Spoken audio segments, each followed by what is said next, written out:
ஃப்ரெண்ட்வுட்ஸ் மக்களுக்கு வணக்கம். இன்னைக்கு நம்மளோட ஷோல எதை பத்தி பேச போறோம் அப்படின்னா, லேடி சூப்பர் ஸ்டார் நயன்தாராவை பத்தி தான் பேச போறோம். என்ன இப்ப இதுதானே ஒரு பெரிய இஷ்யூவா போயிட்டு இருக்கு, திரும்பவும் நீங்க அதையே சொல்றீங்க அப்படின்னு தானே கேக்குறீங்க. ஸோ அதை பத்தி தான் இப்ப நாம பேச போறோம். வாங்க ஷோக்குள்ள போலாம். கொஞ்ச நாளாவே சினிமால நிறைய விஷயங்கள் புதுமையாவும் ரொம்ப பரபரப்பாவும் பல திருப்பங்களோட நடந்துகிட்டு இருக்கு. ஸோ அது என்ன அப்படின்னா, அவங்கவங்களோட அடையாளத்தையே வந்து மாத்திக்கோங்க அப்படின்ற மாதிரி சொல்லிக்கிட்டு இருக்காங்க தன்னோட ரசிகர்களுக்கு. ஸோ ஃபர்ஸ்ட் அதை யார் ஸ்டார்ட் பண்ணாங்க அப்படின்னு பார்க்கும்போது உலக நாயகன் கமலஹாசன் தான் வந்து அதை ஸ்டார்ட் பண்ணியிருந்தாரு. இதுக்கப்புறம் யாரும் என்ன உலக நாயகன் அப்படின்லாம் கூப்பிட வேண்டாம், ஏன் அப்படின்னு சொல்லிட்டு அதுக்கான ஒரு ரீசனுமே அவர் சொல்லியிருந்தாரு. ஸோ இந்த விஷயத்தை ஃபர்ஸ்ட் யார் ஸ்டார்ட் பண்ணாங்க அப்படின்னு பார்த்தோம்னா உலக நாயகன் கமலஹாசன் தான் வந்து ஸ்டார்ட் பண்ணியிருந்தாரு.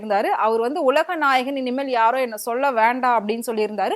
ஏன் அப்படின்னு சொல்லி ரசிகர்கள் கேட்கும்போது அதுக்கான ஒரு கரெக்டான ரீசன் கொடுத்தாரு.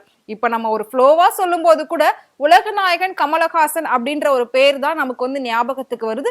ஏன்னா உண்மையில அவர் வந்து அதுக்கு மிகவும் பொருத்தமான ஒருத்தர் தான். பொருத்தம் இல்லாத ஒருத்தரை யாரும் நம்ம வந்து இந்த பேர்லாம் சொல்லி கொண்டாட மாட்டோம். இருந்தாலும் அவருடைய தன்னடக்கம், அவருடைய ஒரு வேண்டுகோளா அதை வந்து நாம எடுத்துக்கிட்டு அந்த உலக நாயகன் அப்படின்றத நாம வந்து கூப்பிடாம அவாய்ட் பண்ணிக்கிட்டு இருக்கோம்.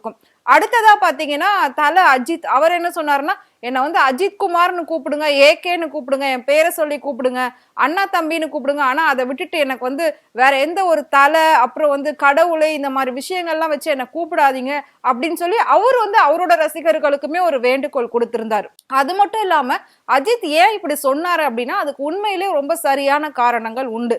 தமிழ் சினிமாவில மட்டும் கிடையாது, இந்திய சினிமாவிலேயே அஜித்தோட ரசிகர்கள் ரொம்ப வெறித்தனமான ரசிகர்கள். வெறித்தனம் அப்படின்னா அதை வந்து நெகட்டிவான ஒரு வெறித்தனம் கிடையாது. அஜித் மேல அளவு கடந்த ஒரு அன்பும் பாசமும் லவ்வும் கொடுக்கக்கூடிய ஒரு ரசிகர்களா தான் வந்து இருந்துகிட்டு இருக்காங்க.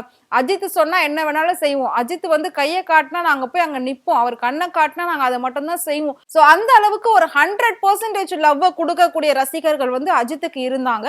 சோ அது வந்து ஒரு விபரீதமா ஏதாவது ஒரு பிரச்சனையில போய் முடிஞ்சிடக்கூடாது இவங்களோட இந்த அதீத அன்பு, அதீத லவ் அப்படின்றதுனாலதான் அவர் வந்துட்டு இனிமேல் யாரும் என்ன கடவுளே, அப்புறம் தலை, மாசு இதெல்லாம் வந்து எதுவுமே சொல்லாதீங்க அப்படின்ற மாதிரி அவரும் சொல்லியிருந்தார்.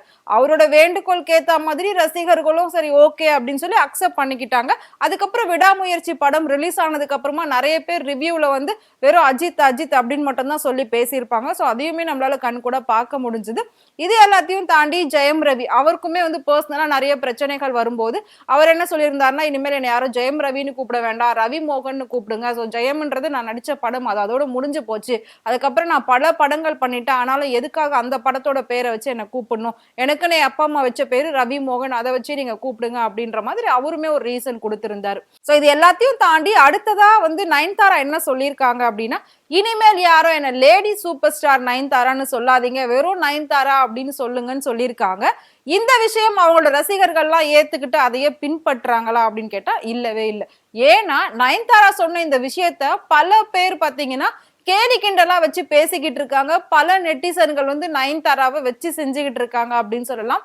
ஏன் அப்படின்னா நிறைய ஃபேமஸ் யூடியூபர்ஸ் இருக்காங்க. அவங்க எல்லாம் என்ன சொல்றாங்க அப்படின்னா, குறிப்பா யாரெல்லாம் சொல்லியிருக்காங்கன்றத ஃபர்ஸ்ட் நான் சொல்றேன், அதுக்கப்புறம் அவங்க என்ன சொன்னாங்கன்றதையும் சொல்றேன்.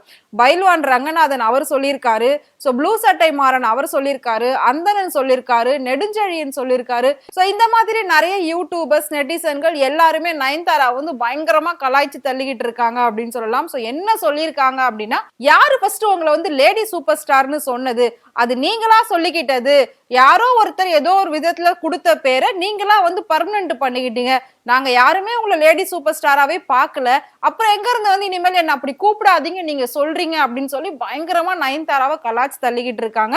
ஸோ ஏன் அப்படின்னு சொல்லி பார்க்கும்போது சூப்பர் ஸ்டார் அப்படின்னா அது வந்து நம்மளோட சூப்பர் ஸ்டார் ரஜினிகாந்துக்கு மட்டும்தான் பொருந்தும். அப்படி இருக்கும்போது இதுல என்ன லேடி வேற ஜென்ஸ் வேற, அது ஒரே ஒருத்தர் மட்டும்தான், அது அவர் மட்டும்தான். பில்லா படத்துக்கு அப்புறம் நீங்களா அந்த பேரை வந்து கிரியேட் பண்ணிக்கிட்டீங்க.